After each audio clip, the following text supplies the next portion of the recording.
Another part that I wanted to share with you was about the cedars of Lebanon.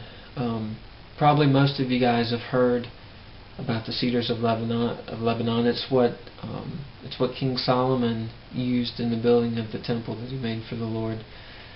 And now I see why. I mean, these trees, they were unbelievable. There's only about, I think they said, 4 cedar groves left in the country, and they're all like museums. I mean, they have them fenced in. It's controlled. They don't cut any more of them at all. So it was really, really neat to get to see them. Check out the pictures once again. If you have Facebook, check out my Facebook. Look me up. I think I'm under Chris Price or Christopher Price. But look me up and check out my photos of the cedars on there. It's unbelievable. They look like kind of normal trees, you know, from a distance, but you don't realize how huge they are until you get right up to them.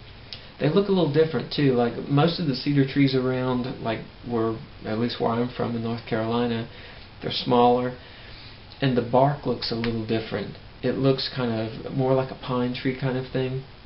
But the bark on these trees was more like an oak tree or more like a poplar, something along those lines. But they were just huge. I mean, they were very, very majestic.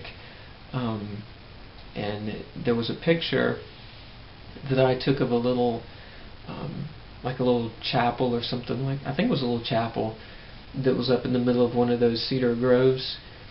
And the benches that were in there were actually made of that cedar, and they were cut benches. And I took a couple of pictures of the grain of those benches. Just beautiful, beautiful wood.